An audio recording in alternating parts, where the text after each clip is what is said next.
Yes, good afternoon. Welcome to this experience sharing program on managing PPH, case studies from labor room. Doctor, you know this program is brought to you by Hetero Healthcare. Hetero Healthcare is an innovative pharmaceutical company with 25 years of excellence and 36 state-of-art manufacturing facilities. Hetero Healthcare has 300 plus products in portfolio and presence in 126 plus countries. Hetero Healthcare has 21,000 employees and is the largest closely held pharmaceutical company in India. Hetero Healthcare is among the largest manufacturers of ARV, APIs, and FDFs in the world and has Asia's largest manufacturing facility at Visakhapatnam, Andhra Pradesh. Hetero Healthcare is 360-degree solution provider, striving to fulfill unmet healthcare needs, reaching to customers across India with wide product range encompassing multiple specialties. Hetero Healthcare pioneers in quality and innovation and has the distinction of bringing 4 biosimilar products to market within 5 years of initiation.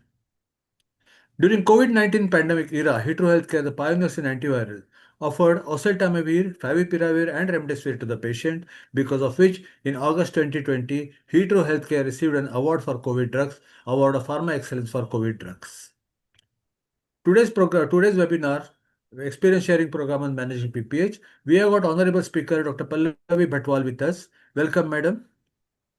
Dr. Pallavi Bhatwal is MBBS MS Obstetric Gynec from MGM Medical College, Indore. Madam has done fellowship in reproductive medicine from CIMAR, Idapalli, Kochi, and Madam is obstetric gynec and infertility practice in Bhatwal Hospital, Dhule, since 2016.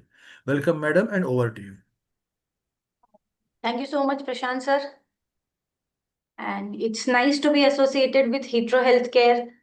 You being pioneers in so many other things also. After one of the pioneers for manufacturing COVID vaccine also. So thank you so much.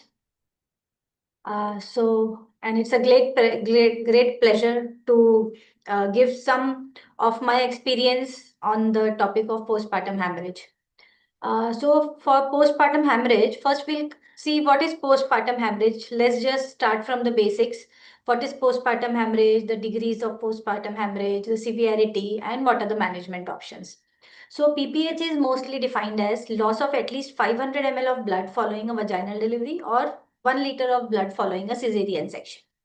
It is one of the very common events which can occur even in women who are not at risk. It is you cannot always say that this women will not have postpartum hemorrhage. Any women in labor, post-labor can have PPH. It is the leading cause of maternal mortality in low-income countries, and it is the primary cause for nearly 1/4 of the maternal deaths globally. So it is a very unfortunate, but yet it is a very common event, especially in developing countries. It is the leading cause of maternal mortality. Around 35% of the maternal deaths are because of PPH. In developing countries, the maternal mortality rate was 240 per lakh live births, as compared to 16 in developed countries. Globally, also, the incidence of PPH is quite high. 14 million women suffer from PPH. That is 2 to 4% after vaginal delivery and almost 6% after cesarean section. 38% of the maternal deaths are due to PPH. 25 to 26% of the global deaths in India, and 2/3 of these are because of postpartum hemorrhage. India, in spite of being so much developed and still developing medically, has still a very high maternal death rate of more than 500 per lakh live births. So what is the etiology of postpartum hemorrhage? We have to think about 4 T's in postpartum hemorrhage: tone, thrombin, trauma, and tissue. Tone, that is uterine tone. If uterus is atonic, it will lead to continuous bleeding. Thrombin, that is coagulopathies. Any coagulopathies, which could be simple thrombocytopenia, ITP, or any liver disease or DIC.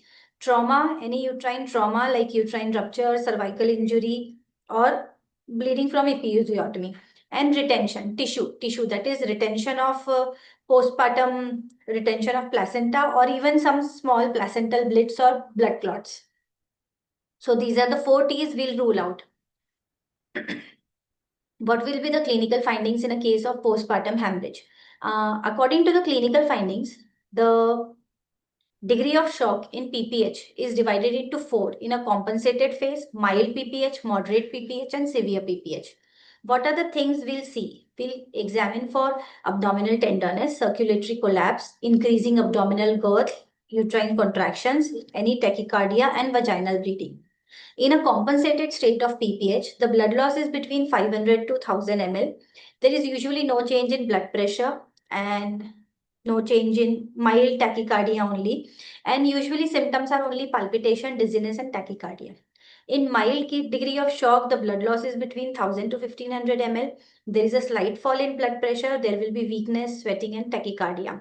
Moderate postpartum average is 1500 to 2000 ml. That is almost 25 to 35% of the total blood. There is a marked fall in blood pressure below 80 millimeters of mercury. There is, along with weakness and sweating, there will be restlessness, pallor, and oliguria. Severe PPH is more than 2 liters of blood loss. Almost 40% of body fluid is lost. There is a profound fall in blood pressure below 70 millimeters of mercury. The patient will have hunger for air, will be in circulatory collapse, and the if we would have catheterized the patient, the urine output will be almost negligible. So how do you diagnose postpartum hemorrhage? First, we have to do a rapid initial assessment of the patient, examination, and lab assessment. The initial assessment is pulse, blood pressure, how much is the tachycardia, and examine the vital signs, whether the patient is behaving normally or not, how much dizziness is there, weakness is there, sweating is there, and how much blood loss is there. Like how many pads are soaked, or how much of the floor is soaked with blood, or during cesarean section, how much of blood has spilled over the floor also.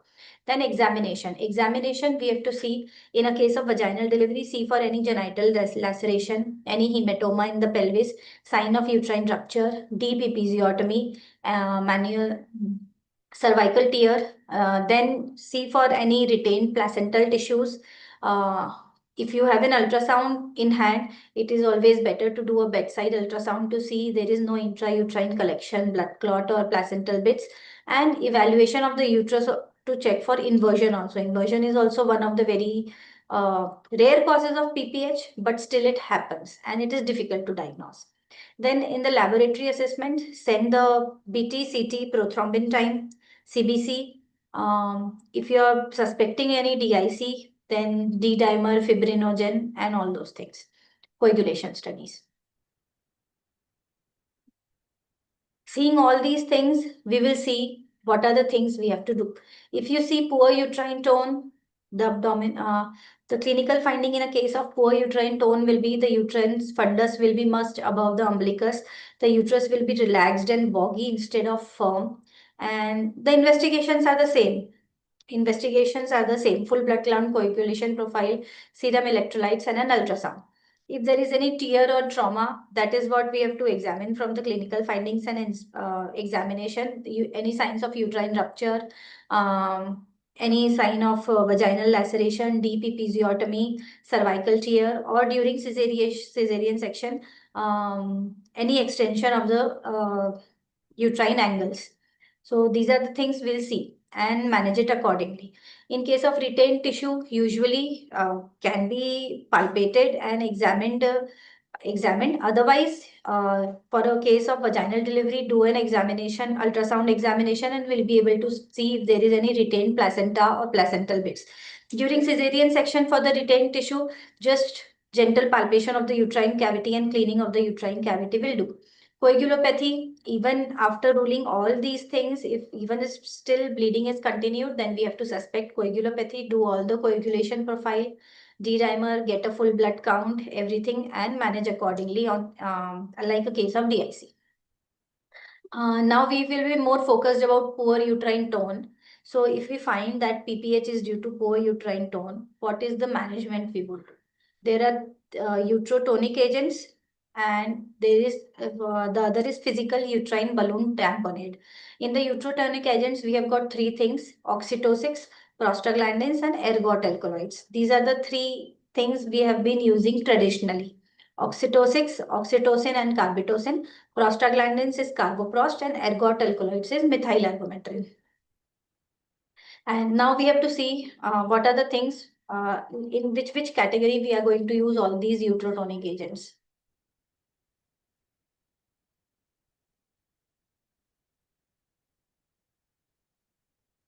So in the oxytocics, we have got oxytocin and carbetocin. So first we'll see why we developed carbetocin.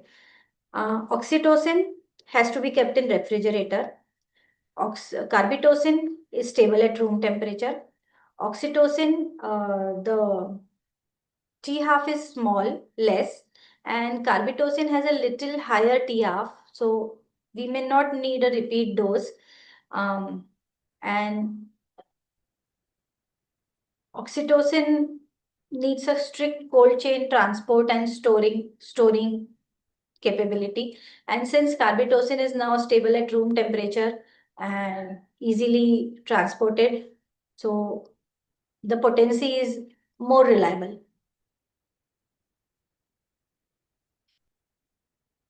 So when do we use the uterotonic agents? It is administered when there are different methods of using uterotonic agents. Everyone has their own views when should we give oxytocin or ergometrin or carbetocin, either at the crowning of baby's head or after the delivery of anterior shoulder or at the end of second stage of labor when the baby is completely delivered out and only placenta is remaining, or following the delivery of the placenta. This is all personal preference. When do you want to give the oxytocic agent? Prophylactic use is done for prevention of PPH, even in cases who are low risk or in active management of third stage of labor. Therapeutic use of uterotonic agents is done during the management of PPH when PPH has been diagnosed. So these are the molecules we are using: oxytocin, carbetocin, methyl ergometrin, synthometrin, and misoprostol. So oxytocin. Carbetocin was created by making some modifications to the oxytocin structure, which prolonged its half-life and also reduced the enzymatic degradation. So usually a single dose of carbetocin would suffice in cases where oxytocin might have to be repeated.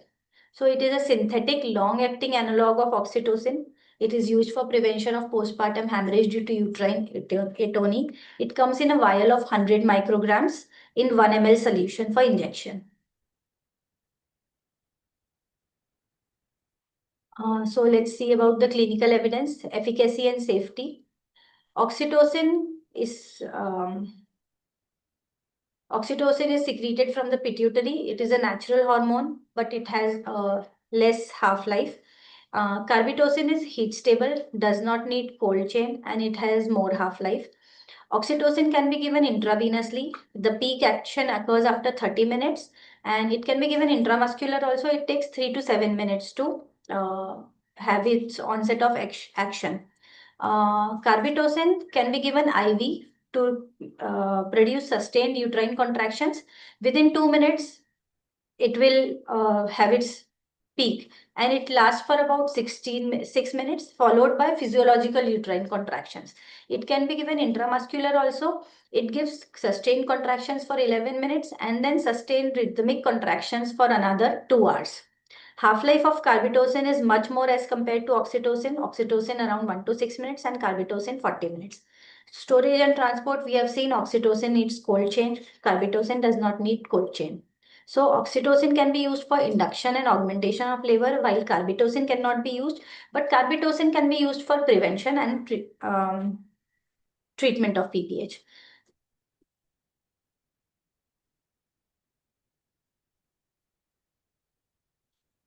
So many studies have been conducted by different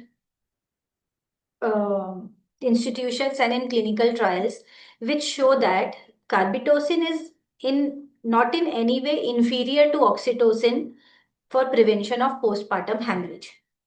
Most of the studies are randomized, and according to these studies, carbetocin is as good as oxytocin. It is not inferior to oxytocin for prevention of PPH.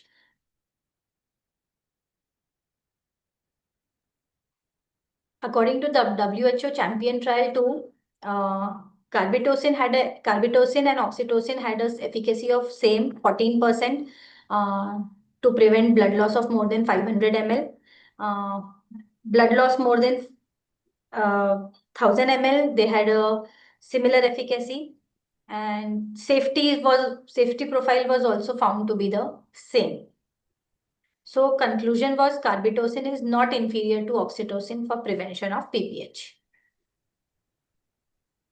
The Cochrane review, it shows carbetocin for the prevention of postpartum hemorrhage. According to this review, it collected data from 11 studies. For women who undergo cesarean section, carbetocin resulted in statistically significant reduction in the need for other therapeutic uterotonics compared to oxytocin. So once you give carbetocin, there are less chances you might need any other uterine contract oxytocin to prevent PPH, like to add on ergometrin or to add on carboprost. The chances of adding ergometrin or carboprost are less if you give carbetocin for prevention as compared to oxytocin. So what are the guidelines and recommendations for using carbetocin? According to WHO, any one of these drugs can be used for prevention of PPH, like oxytocin, carbetocin, misoprost, argometrin, and other combinations. According to SOGC Canada, they also recommend carbetocin can be used for prevention of PPH. The FIGO study, Germany, Austria, and Swiss body also recommend carbetocin, and FCOG France, they also recommend carbetocin for prevention of PPH. So almost all the societies who have been working in the obstetric field, they recommend that carbetocin can be used or must be used for prevention of PPH. So my experience with carbetocin. It is one of the very smarter and superior choice for management of PPH. Madam, since when are you using this drug? I've been using this since, say, around, I think during the time of COVID, I started using it. Okay, around 3-4 years, we can say. Yes. And what is your experience? It's very good. It acts fast. Other thing is the most important thing is it can be kept in the labor room. You don't need a Yeah, refrigerator. refrigerator, correct. That's a unique point. You're absolutely correct. And this is not only true in big cities, but it's also true in the periphery.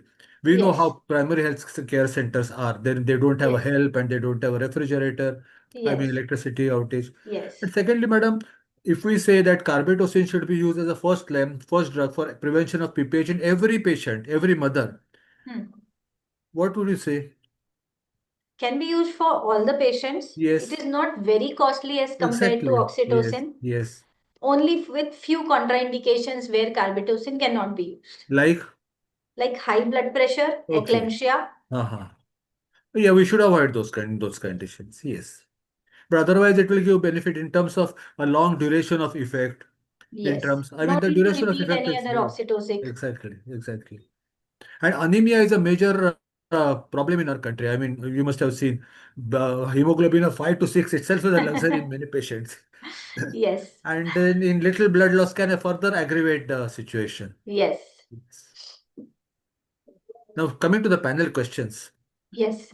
What is the, I mean, you have answered this, but benefit of using carbetocin for the benefit of audience as a first line drug to prevent PPH. One is no need for cold chain and it has a long duration of action as Correct. compared to oxytocin. Madam, would you talk on the both upper segment and lower segment or Both the segments. That's both the why it is segment? giving a sustained contraction. Sustained. And besides anemia, any patient profile where you can expect a PPH, anticipate a PPH. Of course, this expect the unexpected, it can happen in any patient, anytime, but then also Large baby, large BP. polyhydramnios, twin pregnancy, prolonged labor, um, the use of vacuum or forceps delivery, Anytime there is a small uterine tone will fibroid be or something in the uterus. the uterus tone is compromised in any of those Yes. cases. Yes. And RH negative mothers, do you have any experience? We can give You carbetocin can to give. RH negative mother. Yeah. We'll avoid methergin in RH negative. Yes. Because of sudden contraction. Yeah. Now, doctors generally use oxytocin, for induction of labor. Hmm. Can they use carbetocin for prevention? Because carbetocin is recommended only for prevention. Yes. Yes. Oxytocin action itself is not very long. Yes. And madam, have you experienced any ADH related adverse effect with oxytocin? 1 second. Yeah. Have you experienced any ADH related adverse effect with oxytocin? Sometimes oxytocin leads to hypotension. Hypotension, yeah. Hypotension and tachycardia sometimes. Tachycardia. You generally prefer which route, madam? I use IM route. IM route, yeah. Actually, usually oxytocin is on flow when the patient is in labor. Correct. So now to put another IV set with carbetocin, Absolutely. to give an intravascular carbetocin is more easy. Yeah. And the duration of effect is also longer with intramuscular, Yes. no? Yeah. Duration of effect is also longer. Hello. अभी 5 minutes. Just 5 minutes. एक lecture है. I'm in a lecture. Just give me 5 minutes. How well it is tolerated, madam, in your patients, your experience? It's good. Does not lead to any hyperemesis like in prostaglandins, Prostaglandin. carboprost. No increase of body temperature as in mesoprost. Yes. So usually no side effects like That's excellent to hear, because PPH itself is a troublesome condition. yes. And if the patient doesn't respond with carbetocin, which can happen sometimes, which Hmm. additional uterotonics you would use in your order of preference? I would like to use carboprost then. Carboprost, yes, correct. Obviously, because these situations can come, no, many times. And Yes. honestly, when a PPH occurs, we use everything. It's not, Yes. we don't go sequentially. Yes. Yes, you have already answered this. Should it be kept as a reserve drug? As a first line drug. First line, yeah. And to conclude, what is your overall experience of using carbetocin? Your take-home message for the audience? Um, Carbetocin is a very good drug. Yeah, Not very costly. Stable at room temperature. that's very important. Can Yes, be kept handy in the labor room as well as OT. And no side effects, no major side effects as such. correct, correct. Few contraindications like eclampsia, increased BP. Yes, that you Asthma is already. also not a contraindication for it. Otherwise, in prostaglandins, you have to Prostaglandins, yes. eye on, remember whether the patient is asthmatic or not, any Correct, correct. COPD is there or not. So, in a way, it's a very good drug for prevention of PPH.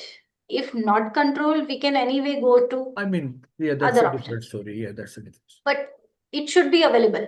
Very good. It should be available in our Setup. setup. Yeah. Well, madam, thank you so much for your experience, sharing your experience, because only your experience will help give the doctors the confidence.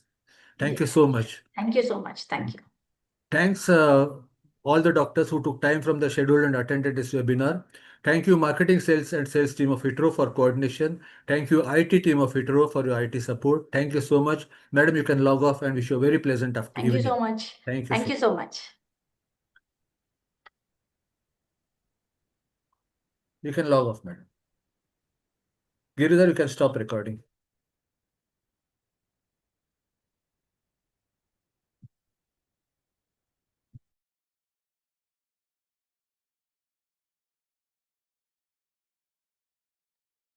Thank you, Giridhar.